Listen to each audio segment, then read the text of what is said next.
ನಮಸ್ತೆ ಸ್ನೇಹಿತರೆ, ಎಲ್ಲರೂ ಕೂಡ ಚೆನ್ನಾಗಿದ್ದೀರಾ ಅಂತ ಅಂದ್ಕೊಂಡಿದ್ದೀನಿ. ಇವತ್ತು ಒಂದು ತುಂಬ ಸ್ಪೆಷಲ್ ಆಗಿರುವಂತಹ ಅಪ್ಡೇಟ್ ಇರುವಂಥದ್ದು. ಯಾಕೆ ಅಂತಂದರೆ ಟೆಕ್ ಮಹೀಂದ್ರಾ ಕಂಪ್ನಿಯಿಂದ ಒಂದು ಹೊಸ ನೇಮಕಾತಿ ಸ್ಟಾರ್ಟ್ ಆಗಿರುವಂಥದ್ದು.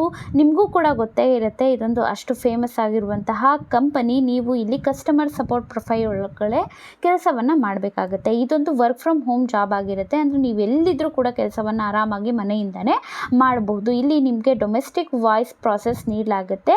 ಇಂಗ್ಲೀಷ್ ಏನು ಜಾಸ್ತಿ ಬರಬೇಕು ಅನ್ನುವಂಥದ್ದು ಏನೂ ಇಲ್ಲ. ಬೇಸಿಕ್ ಇಂಗ್ಲೀಷ್ ಬಂದರೂ ಕೂಡ ಸಾಕು. ಲೋಕಲ್ ಭಾಷೆ ಅನ್ನುವಂಥದ್ದು ನಿಮಗೆ ಬರಬೇಕು. ನೀವು ಏನೇನೆಲ್ಲ ಓದಿರಬೇಕು, ಎಷ್ಟು ಸಂಬಳ ಇರುತ್ತೆ, ಯಾವ ರೀತಿಯಾದಂತಹ ಶಿಫ್ಟ್ ಇರುತ್ತೆ, ಎಷ್ಟು ದಿನ ರಜೆ ಇರುತ್ತೆ, ಎಲ್ಲ ಕೂಡ ಡೀಟೇಲ್ ಆಗಿ ನಾನು ನಿಮಗೆ ತಿಳಿಸ್ಕೊಡ್ತೇನೆ. ಮತ್ತು ಇದಕ್ಕೆ ಅಪ್ಲೈ ಮಾಡಬೇಕು ಅಂತ ಅಂದರೆ ನನ್ನ ಡಿಸ್ಕ್ರಿಪ್ಷನ್ ಬಾಕ್ಸ್ ಒಳಗಡೆ ಟೆಲಿಗ್ರಾಮ್ ಚಾನಲ್ ಲಿಂಕನ್ನು ಕೊಟ್ಟಿರ್ತೀನಿ. ಸೊ ಅದರಲ್ಲಿ ನೀವು ಜಾಯಿನ್ ಆಗಿ ಅಲ್ಲಿ ನಿಮಗೆ ಸಿಗುತ್ತೆ. ಇನ್ನೂ ಕೂಡ ಸಬ್ಸ್ಕ್ರೈಬ್ ಮಾಡ್ಕೊಂಡಿಲ್ಲ ಅಂದರೆ ಈಗಲೇ ಸಬ್ಸ್ಕ್ರೈಬ್ ಮಾಡಿಕೊಂಡು ಒಂದು ಲೈಕನ್ನು ಮಾಡಿ. ನಿಮಗೆ ಶೈಕ್ಷಣಿಕ ಅರ್ಹತೆ ಏನಿರಬೇಕು ಅಂತಂದರೆ 10ನೇ ಕ್ಲಾಸ್ ಪಾಸ್ ಆಗಿರುವಂಥವ್ರು ಕೂಡ ಇದಕ್ಕೆ ಅಪ್ಲೈಯನ್ನು ಮಾಡಬಹುದು. ಯಾವುದೇ ರೀತಿ ಫೀಸ್ ಇರಲ್ಲ ಅಥವಾ ರಿಜಿಸ್ಟ್ರೇಷನ್ ಚಾರ್ಜ್ಗಳು ಕೂಡ ಇರೋದಿಲ್ಲ. ಈ ಒಂದು ಕೆಲಸ ನೆನ್ನೆನೇ ಅಪ್ಡೇಟ್ ಆಗಿರೋವಂಥದ್ದು. ಸೊ ಹಾಗಾಗಿ ಬೇಗನೆ ನೀವು ಅಪ್ಲೈಯನ್ನು ಮಾಡಿ. ಹಾಗಾದರೆ ಅಪ್ಲೈ ಮಾಡೋವಂಥವ್ರಿಗೆ ಏನೇನೆಲ್ಲ ಅರ್ಹತೆಗಳು ಇರಬೇಕು ಅಂತ ಅಂದರೆ ಎಕ್ಸಲೆಂಟ್ ಕಮ್ಯುನಿಕೇಷನ್ ಇರಬೇಕಾಗುತ್ತೆ. ಮತ್ತು ಟೈಪಿಂಗ್ ಸ್ಪೀಡ್ ವಿಚಾರಕ್ಕೆ ಬಂದರೆ 30 words per minute with 90% accuracy ಇರಬೇಕು. ಟೈಪಿಂಗ್ ಕೆಲಸ 80% ಇರುತ್ತೆ. ನೀವು ಕಸ್ಟಮರ್ ಕ್ವೈರೀಸ್ನ ವಾಯ್ಸ್ ಕಾಲ್, ಚಾಟ್ ಅಥವಾ ಇಮೇಲ್ ಮೂಲಕ ಅವ್ರಿಗೆ ಪರಿಹಾರವನ್ನು ನೀಡಬೇಕು. 24/7 ಶಿಫ್ಟ್ಗಳಿರುತ್ತೆ. ಸೊ ನೀವು ಯಾವ ಶಿಫ್ಟ್ ಬೇಕೋ ಅದನ್ನು ಚೂಸ್ ಮಾಡ್ಕೊಳ್ಬೋದು. 1000+ ಖಾಲಿ ಹುದ್ದೆಗಳು ಇರುವಂಥದ್ದು ವೇಕೆನ್ಸಿ ಇದೆ. ಸೊ ಇದು ಒಂದು ಪರ್ಮನೆಂಟ್ ವರ್ಕ್ ಫ್ರಮ್ ಹೋಮ್ ಆಗಿರುತ್ತೆ. ಸೊ ಫಿಕ್ಸ್ಡ್ ಸ್ಯಾಲ್ರಿ ಇರುತ್ತೆ ನಿಮಗೆ ಆರಾಮಾಗಿ. ಕಸ್ಟಮರ್ ಸಪೋರ್ಟ್ ಅಸೋಸಿಯೇಟ್ ರೋಲ್ ಜೊತೆಗೆ ಸರಿನಾ. ಟೈಪಿಂಗ್ ಮತ್ತು ಕಮ್ಯುನಿಕೇಷನ್ ಸ್ಕಿಲ್ಸ್ ತುಂಬಾ ಮುಖ್ಯ ಆಗಿರುತ್ತೆ. ಸೊ ಲ್ಯಾಪ್ಟಾಪ್ ಇಲ್ದಲೆ ಅವರು ಲ್ಯಾಪ್ಟಾಪನ್ನು ತೊಗೊಂಡು ಮಾಡಬಹುದು.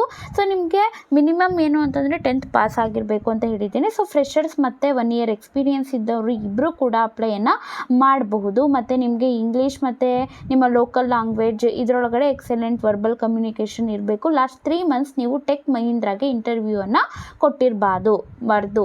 ಕಸ್ಟಮರ್ ಓರಿಯೆಂಟೆಡ್ ಮೈಂಡ್ಸೆಟ್ ಇರಬೇಕು ನಿಮಗೆ. 3 months ನೋ ಪ್ಲಾನ್ಡ್ ಲೀವ್, ಅಂದರೆ ಟ್ರೈನಿಂಗ್ ಸಮಯದಲ್ಲಿ ಕ್ಯಾಶುಯಲ್ ಅಥವಾ ಸಿಕ್ ಲೀವ್ಸ್ ಮಾತ್ರ ಇರುತ್ತೆ. ಸೊ ವರ್ಕ್ ಡ್ಯೂರೇಷನ್ನ ತೊಗೊಂಡ್ರೆ ನೀವು 10 ಗಂಟೆ ಕೆಲಸ ಮಾಡಬೇಕಂತಂದರೆ 9 ಗಂಟೆ ಕೆಲಸ ಇರುತ್ತೆ, ಪ್ಲಸ್ 1 hour ಬ್ರೇಕ್ ಕೂಡ ಇರುತ್ತೆ. ನಿಮಗೆ 5 ದಿನ ವಾರದಲ್ಲಿ ರಜವನ್ನು ಕೊಡೋದು ಅಂತ ಅಂದರೆ 2 ದಿನ ರಜೆ ಕೊಡ್ತಾರೆ, 5 ದಿನ ಕೆಲಸವನ್ನು ಮಾಡಬೇಕಾಗುತ್ತೆ. ಇದರೊಳಗಡೆ ಇಂಟರ್ವ್ಯೂ ಸ್ಟ್ರಕ್ಚರ್ ಯಾವ ಥರ ಇರುತ್ತೆ ಅಂದರೆ HR ರೌಂಡ್ ಇರುತ್ತೆ. ಅಂದರೆ ಜನರಲ್ ಎಲಿಜಿಬಿಲಿಟಿ ಚೆಕ್ಕನ್ನು ಮಾಡ್ತಾರೆ. ಸೊ ಆಮೇಲೆ ಆಪ್ರೇಷನ್ಸ್ ರೌಂಡು, ಡಿವೈಸ್ ಎಲಿಜಿಬಿಲಿಟಿ ಮತ್ತು ಟೈಪಿಂಗ್ ಟೆಸ್ಟ್ ಇರುತ್ತೆ. PMP ಟೆಸ್ಟ್ ಅಂತಂದರೆ ಬೇಸಿಕ್ ಪರ್ಸ್ನಾಲಿಟಿ ಅಸೆಸ್ಮೆಂಟ್ ಇರುತ್ತೆ. ಆಮೇಲೆ ಸ್ಪೋಕನ್ ಸ್ಕಿಲ್ಸ್ ಇರುತ್ತೆ. ಆಮೇಲೆ ಕ್ಲೈಂಟ್ ರೌಂಡ್ ಅಂತ ಇರುತ್ತೆ, ಅಂದರೆ ವಿಡಿಯೋ ಕಾಲ್ ಮೂಲಕ ಫೈನಲ್ ಇಂಟರ್ವ್ಯೂ ಇರುತ್ತೆ. ಇನ್ನು ಸ್ಯಾಲ್ರಿ ಪ್ಯಾಕೇಜ್ಗೆ ಬರೋದಾದರೆ ಫ್ರೆಷರ್ಸ್ಗಾದರೆ 13,000 ಇರುತ್ತೆ ಪರ್ ಮಂತ್ಗೆ, ಅಂದರೆ 1.47 lakh per annum. ಅದೇ ಎಕ್ಸ್ಪೀರಿಯನ್ಸ್ಡ್ ಒನ್ಗೆ 22,000 ಅಪ್ರಾಕ್ಸಿಮೇಟ್ ಆಗಿ ಇರುತ್ತೆ. So 2.9 lakh per annum. 100% fixed salary ಇರುತ್ತೆ. ಹಾಗಾದರೆ ಏನೇನೆಲ್ಲ ಸೆಲೆಕ್ಷನ್ಸ್ ಆದ ನಂತರ ಡಾಕ್ಯುಮೆಂಟ್ಸ್ ಬೇಕು ಅಂತ ಅಂದರೆ ಎಜುಕೇಷನಲ್ ಮಾರ್ಕ್ಶೀಟ್ ಬೇಕಾಗುತ್ತೆ, ಆಧಾರ್ ಕಾರ್ಡ್, ಪ್ಯಾನ್ ಕಾರ್ಡ್ ಮತ್ತು ಎಕ್ಸ್ಪೀರಿಯನ್ಸ್ಡ್ ಒನ್ಗೆ ಆಫರ್ ಲೆಟರ್, ಎಕ್ಸ್ಪೀರಿಯನ್ಸ್ ಲೆಟರ್ ಮತ್ತು ಲಾಸ್ಟ್ 3 month ಪೇ ಸ್ಲಿಪ್ ಬೇಕಾಗುತ್ತೆ. ಸೆಲೆಕ್ಷನ್ ಪ್ರಾಸೆಸ್ ತುಂಬಾ ಈಸಿಯಾಗಿ ಇರುವಂಥದ್ದು. ಅದಕ್ಕೆ ಬಲ್ಕ್ ಒಳಗಡೆ ಹುದ್ದೆಗಳು ಇರ್ತಾ ಇರುವಂಥದ್ದು. ಹಾಗೆ ಹೇಳಬೇಕು ಅಂತಂದರೆ ಹೊಸ ಜಾಬ್ ಅಪ್ಡೇಟ್ಸ್ ಬೇಕು ಅಂತಂದರೆ ಯೂಟ್ಯೂಬ್ ಚಾನಲ್ಗೆ ಸಬ್ಸ್ಕ್ರೈಬ್ ಮಾಡ್ಕೊಳ್ಳಿ ಮತ್ತು ಟೆಲಿಗ್ರಾಮ್ ಚಾನಲ್ಗೂ ಕೂಡ ಜಾಯಿನ್ ಆಗಿ ಲೈಕ್ ಮಾಡಿ. Thank you.